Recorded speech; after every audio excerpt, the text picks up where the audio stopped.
tecnologia e novos negócios, com Everton Andrade.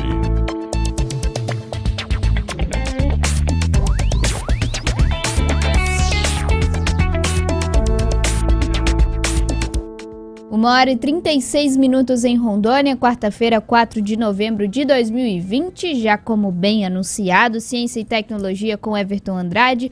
Hoje para falar sobre sistemas de votação e suas peculiaridades, internet, TV, tudo pegando fogo para falar das eleições americanas. As nossas eleições estão chegando também. Everton, conta pra gente como é que funciona esses sistemas e quais as curiosidades que a gente pode trazer sobre isso também. Boa tarde para você.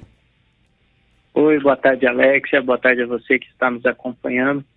Pois é, como você bem disse, estamos aí borbulhando de informações sobre votação e eleições, né, que a gente costuma chamar como sinônimos aí, eleição e votação.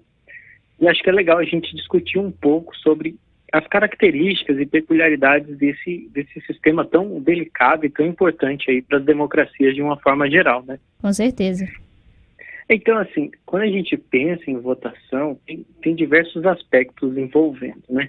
Um primeiro que é recorrente é a questão do modelo do sistema. Então, a gente, antes de falar de qualquer outra coisa, a gente tem que falar do modelo. Se é um modelo binário, se a gente vai ter, na verdade, uma lista ordenada dos candidatos que foram votados, ou vão ser múltiplos vencedores, se é proporcional, se eu vou fazer uma contagem estatística, eu vou contar todos os votos. Então, assim, dependendo da eleição, dependendo do meu modelo, eu vou adotar um determinado padrão ou outro. Aqui no Brasil, mesmo sendo o mesmo país, a gente tem dois modelos vigentes. Então, para o Poder Executivo, a gente elege um representante, e isso tem 2 turnos, e enquanto para o Legislativo, nós escolhemos diversos candidatos num modelo proporcional, distrital, que tem diversas peculiaridades.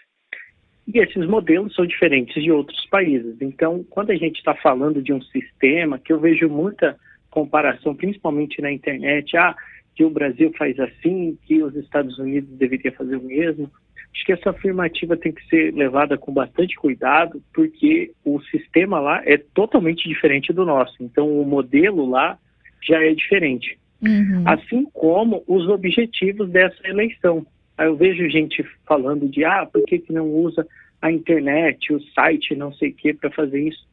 Ora, às vezes o objetivo, a importância daquela eleição é muito maior e o sistema não é tão seguro, então eu não posso utilizar esses recursos.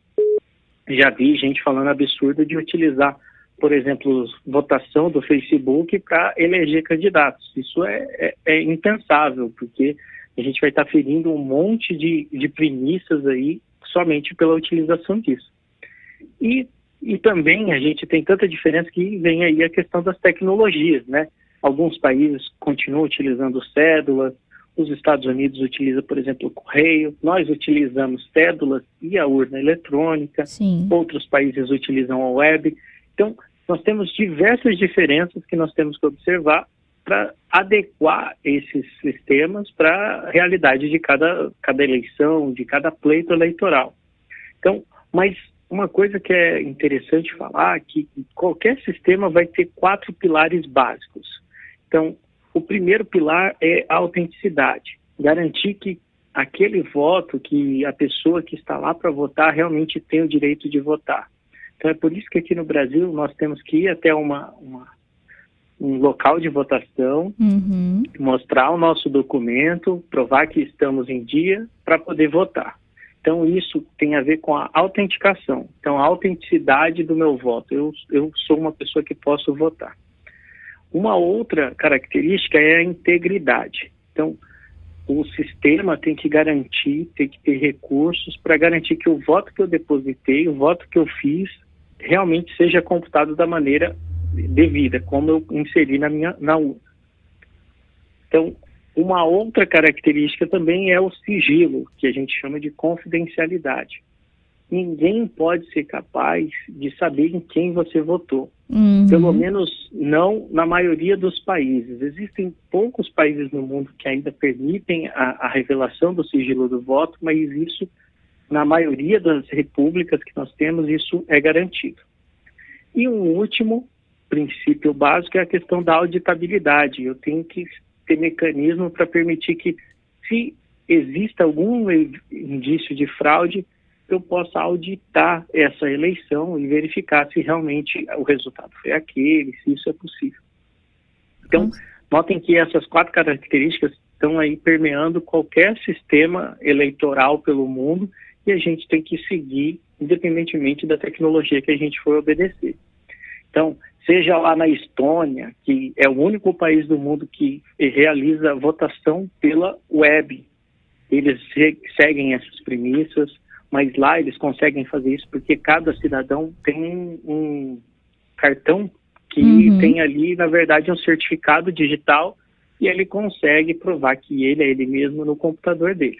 Existem diversas críticas a esse modelo, mas lá eles utilizam isso. Nos Estados Unidos, nós temos um sistema fragmentado e com delegados, que lá eles utilizam diferentes tecnologias em cada estado. Por isso que a gente vê essa demora, porque tem estado que não usa, por exemplo, urna eletrônica, utiliza só cédula e voto por correio. Para o brasileiro, isso é estranho, mas para eles faz sentido por causa da realidade deles. E aqui na nossa região, na América Latina, nós temos diversas críticas com a falta de transparência na nossa eleição. Então a gente tem que ficar atento a isso também no Brasil. Falta transparência, falta de auditabilidade, mas eu acho que é legal toda a população, ficar bem atenta a todos esses detalhes, a essas peculiaridades, para que a gente busque sempre, independentemente da tecnologia, do modelo, garantir que o nosso sistema de votação, nosso sistema eleitoral, garanta aí uma representatividade da população, que as escolhas estejam sendo, de fato, sendo homologadas pelos nossos poderes superiores, para que nós não tenhamos aí um forte golpe na nossa democracia. Então, é sempre legal que nós discutimos isso amplamente para que esse modelo que seja adotado faça sentido para a nossa realidade, porque o modelo pode ser mudado, o próprio modelo do Poder Legislativo vem sendo atualizado. Esse ano, por exemplo, não temos mais coligações, né? Sim, verdade. Então, a população tem que continuar esse debate para que esse modelo reflita, de fato, os anseios do povo. Eu acho que é essa,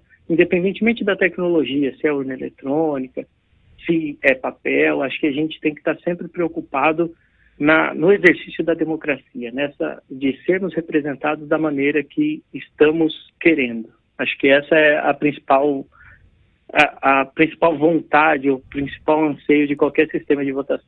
Com certeza, a gente não pode deixar de destacar essa importância, né, que a gente está escolhendo aí uma pessoa para representar a nossa sociedade, e isso é extremamente importante, e a gente precisa, claro, entender como é que funcionam esses processos de apuração, considerando também tantas coisas que a gente vê de fake news, um monte de coisa voltado a burlar esses tipos de sistemas, às vezes eletrônicos, e é importante a gente entender esse processo para passar para as pessoas e também deixá-las um pouco mais tranquilas. Everton, obrigada, viu, pela sua participação. Semana que vem, com certeza, seu espaço é reservado aqui. A gente já se encontra aqui novamente, tá bom?